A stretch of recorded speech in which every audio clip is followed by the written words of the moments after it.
In the city of Strasbourg, in the year 1518, there lived a peaceful town that never expected to be remembered in the strangest way possible. It all began one day in July.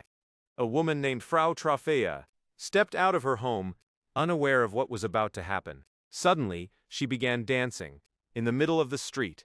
Not dancing for joy, dancing without stopping, without eating, without drinking, without sleeping. People passing by stopped and watched, confused. No one understood what was happening. Hours passed. She was still dancing. Her body was exhausted. Her feet hurt, but she could not stop. The sun began to set. She was still there, dancing alone as darkness fell over the street. The next morning, something far more terrifying happened. Another woman suddenly began dancing too. Then a man, and another. One by one, strangers began suffering from the same strange condition. What started as a small group grew into hundreds. They danced together, as if controlled by an invisible force. Along the main street of the city, people danced without end. No one could stop, even if they wanted to. More people joined. With every passing hour, the atmosphere changed, from strange to terrifying. The town square filled with people, dancing day and night. No rest, no food, no sleep. Under the burning sun, they kept moving, sweat pouring down, feet bleeding, yet they kept dancing.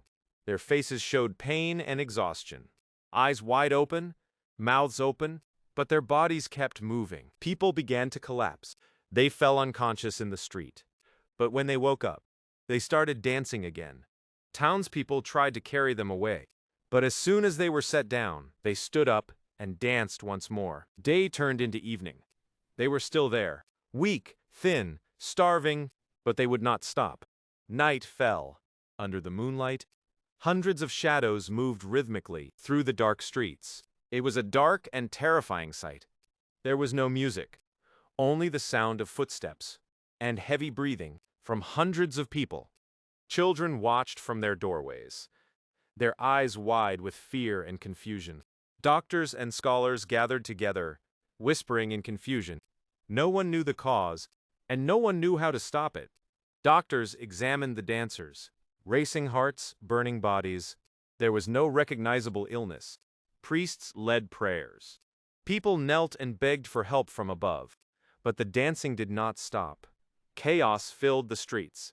Some wept, some prayed, some danced until they died. One theory emerged: poisonous fungus growing on bread.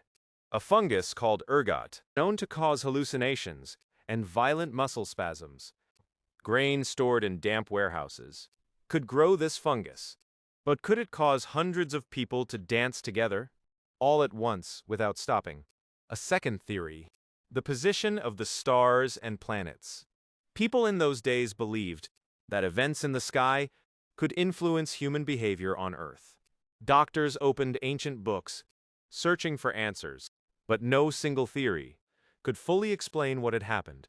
People gathered at the great church, praying day and night, hoping for a miracle.